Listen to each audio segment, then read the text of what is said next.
What's up guys, Skittlerampage here. So today we're going to be talking about how some Funko Pop collectors are really toxic towards value collectors, sticker collectors, and box collectors. So let's talk about it.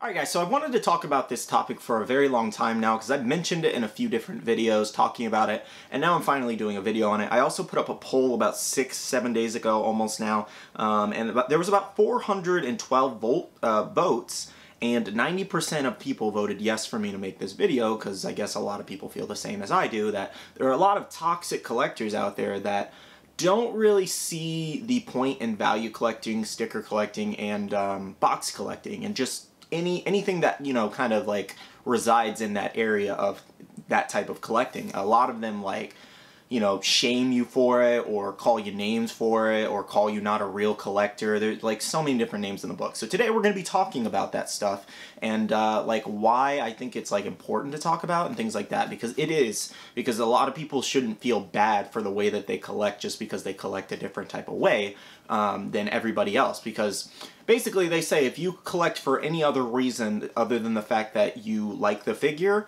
and you enjoy collecting, then you're not a real collector and you're a fake fan. I'm just like, okay, okay. So I'm gonna give a couple people a tough pill to swallow today, and don't take this as me like attacking anybody. This is just me just speaking the truth and speaking the actual reality of the situation that most people don't like to talk about, because people don't like to talk about hard things. And a lot of it is like when I talk about these videos, and I urge you to kind of listen to the entire video, and I'll try to chapter this out the best I can on different points that I'm making, but I do encourage a lot of you guys to actually listen to my points in the video before, you know, writing your hate comments or disliking the video, because I know there's going to be a lot of those, and that's what comes with these kind of topics and videos, because people are spiteful and hateful for no reason. And so basically why I want you to think about it is because a lot of people only listen to what they disagree with. And I'm going to say that again for the people in the back. Those kind of people only listen to the things they disagree with. And it irks me so much, because you can have the best point ever in a video or a conversation you're having or a debate, and people will only look for that one thing that they disagree with and then attack you for it. And that's how most people are, unfortunately. They don't like listening to other opinions. Other opinions don't matter to them. So, like I said, we're going to be talking about value collectors, sticker collectors, and box collectors. Pretty much any other collector than your typical, you know, you collect because you like this item. So basically, one of the main points that I want to make and urge is the fact that, why do you care?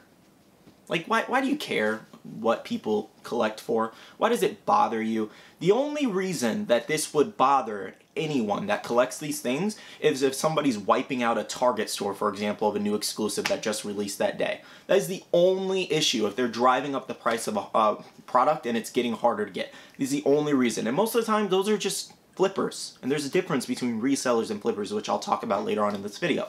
But yeah, that's the only reason. They just make it harder to get. That's about it. Other than that, you have no reason to be hating on somebody because they like their box mint, or they don't want to have damage on their box, or they like a certain sticker, or they have preferences over that. Like, there's no other reason. And if you can come up with another point, I urge you to. I want to hear everybody's thoughts on this situation. I'm not, like, as long as you're not getting too crazy negative in the comments, I'm happy to reply to you and have a little debate with you and, you know, talk about it. But if you're going to be negative and be hateful, I'm just going to ignore you. I'm going to be honest with you, point blank. I'm going to ignore you. I appreciate your comment, but I'm going to ignore you if you're going to be hateful for no reason. And like I said, the point of this video is not to come off hateful or attack a certain type of people. I'm just trying to give my best opinion on the situation because a lot of people wanted me to. So, one of the first points I want to bring up, other than, you know, the main point being, why do you care, is Funko Pops are still around because of value, because of the hype around the price. It attracts new types of collectors. And what I mean by that is, I'm not saying that Funko's only still around because there's value collectors and they collect because it has a certain monetary value. What I'm saying, or I'm not, you know, not saying that it's not, because there are tons of Funko Pop collectors out there that collect just for fun or just because they like the item. And that's a good majority of the reason why the company is still around too. But value collectors have a significant role in any type of collecting hobby because they keep it alive, and they keep it alive after the fact as well. Because as long as something has value, there's going to be people that have interest in that. And I can't urge that point enough, because a lot of people just, they just like think a certain way and that's their mindset. But like in all realities and the truth, that's a lot of the reason why Funko's still around even till this day, because they're constantly reselling their products and reselling it for more, and it gets people on, on the hype and the chase, and they want these pieces, so they're willing to pay for that, and the cycle never ends, basically. So that is a point I wanted to bring up, but I also want to urge the fact that I'm not saying in any way that, typical normal collectors, well, not normal collectors, I don't want to divide anybody, but collectors that collect because they love the hobby and things like that, I'm not saying that's not why the company's alive to this day as well, Any collectible hobby has those collectors that love it, and they also support the company, everything like that, and they're contributing to that. But a lot of it is value in these items that attracts these new people and things like that.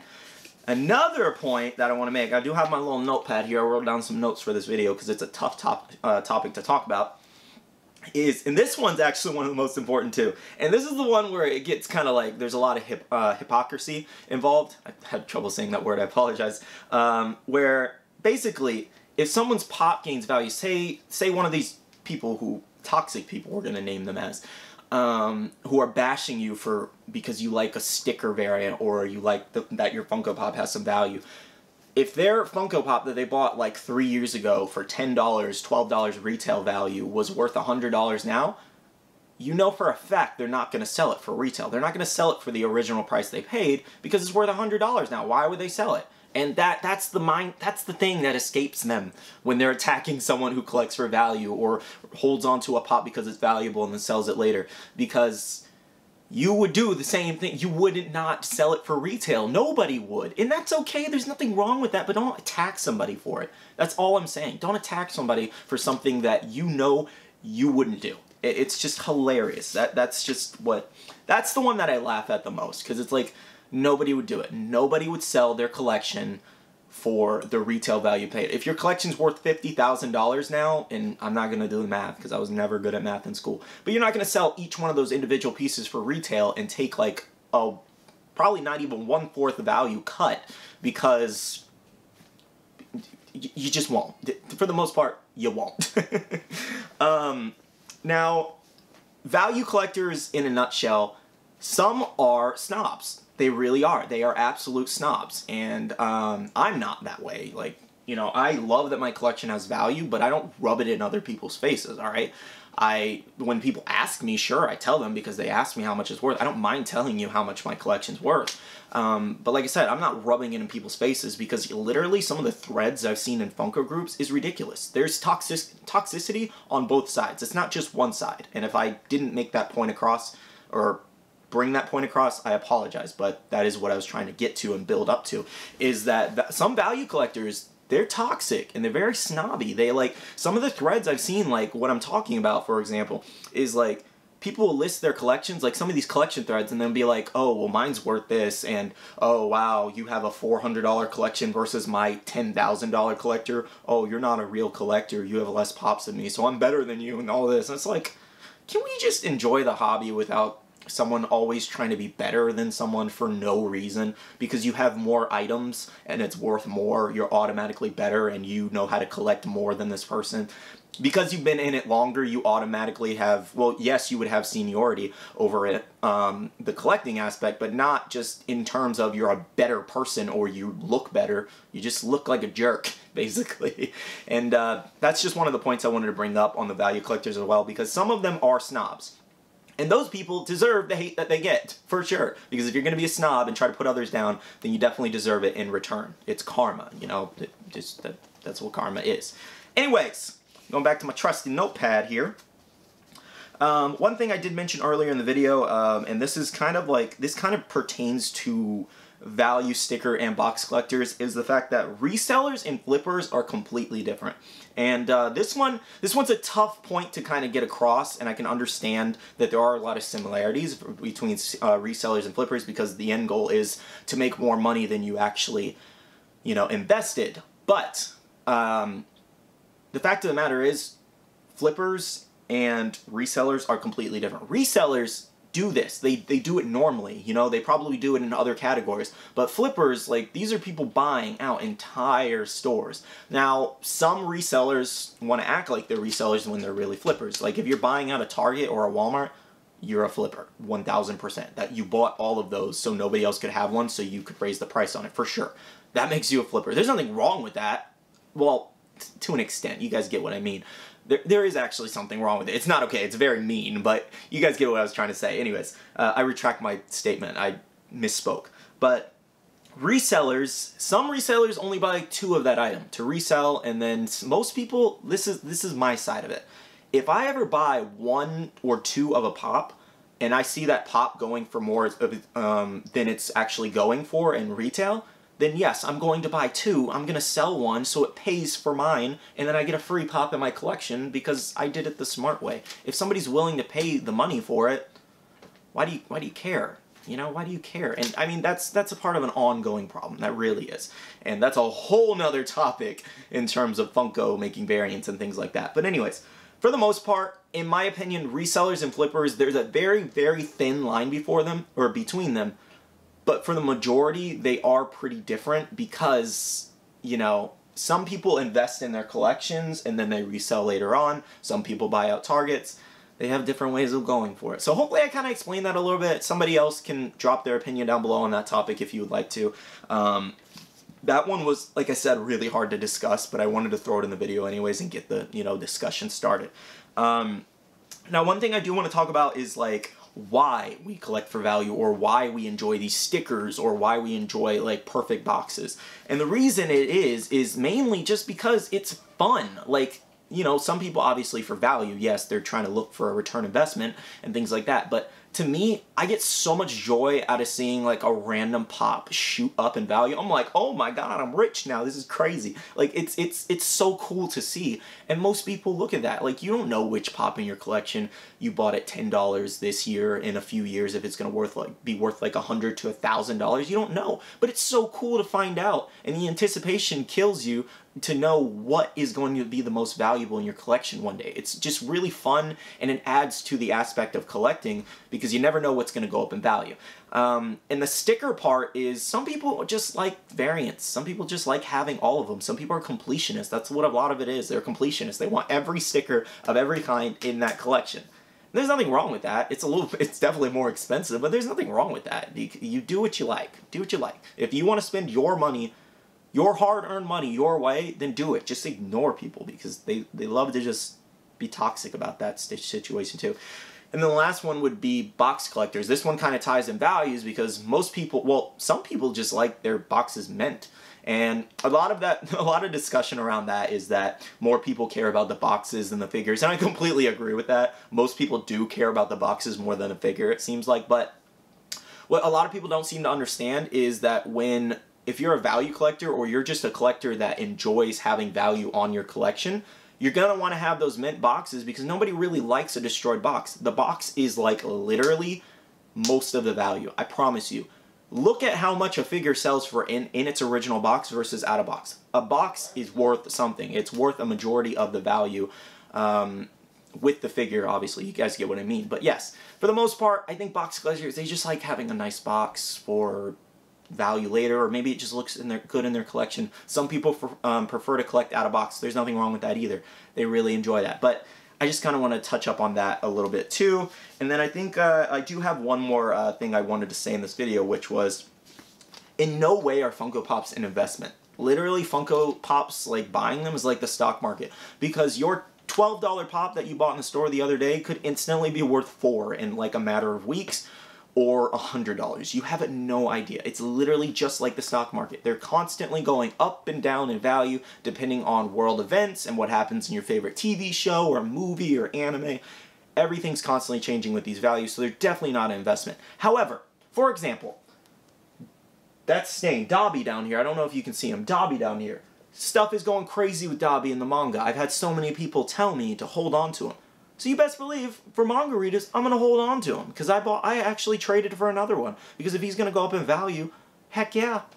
why not? Why not get another one and get early on? That's just kind of how I feel about it, because like I said, if my collection gains some value and I can sell something that I don't like later on anymore and it has some value to it, then I only made my money back by, you know, liking it at that time, and then it happened to actually go up in value, and then I get kind of like a return investment on that, and I didn't spend anything, and I still had fun in the process. A lot of that is what this is. That's how I afford this to do these videos for you guys. Like, literally, I buy and sell and trade all of my pops all the time to, you know, or mostly sell and trade, and then buy new ones later on with that newfound money and, you know, profit, to be able to afford it and show off all kinds of cool things, because it's expensive. It is such an expensive hobby. It's ridiculous. And most of you guys know that when you have like $50,000 collections, it took a lot of money to get it up to that point. So, like I said, Funko Pops are not an investment in any way. I don't see them as an investment. My collection is worth a good amount, but it took a very long time for it to get that, which it happens with collectibles.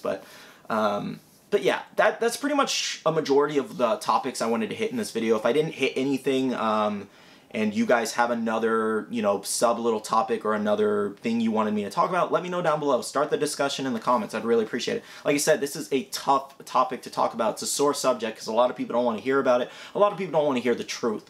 And the truth is, at the end of the day, why do you care?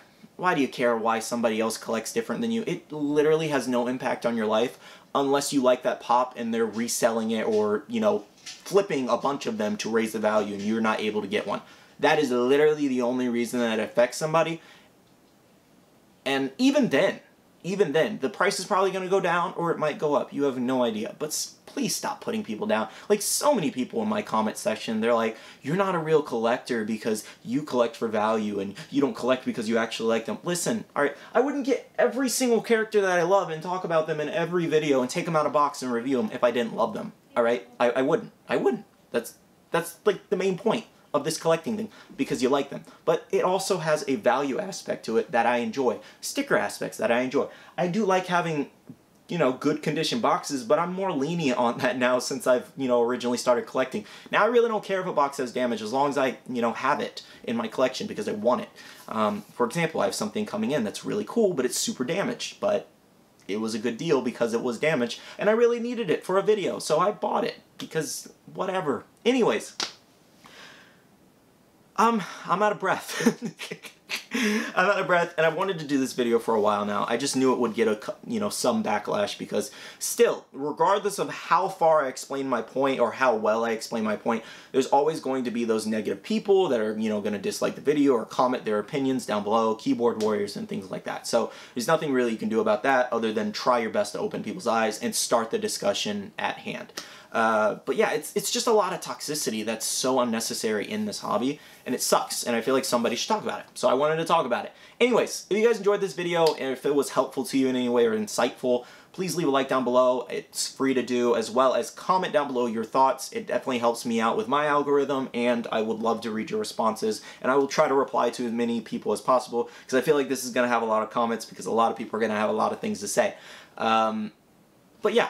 That's pretty much it for this video for the most part. Anyways, I want to say a huge shout out to my Patreon supporters. Thank you guys so much. You guys are absolutely amazing. I really do appreciate your support. And for example, you guys help me afford things in this hobby, which is so amazing. So again, thank you guys so much. Huge shout out to you guys. If you guys want to check out the Patreon, the link is always down below. I also want to tell you guys to make sure to join the Facebook group and Discord. They're great communities, buy, sell, and trade, and you can make a ton of friends, as well as make sure to be following my social medias, Instagram and Twitter, to stay up to date. Alright, I love you guys. I'll see you guys in the next one. See you guys later. Bye. Stop being toxic.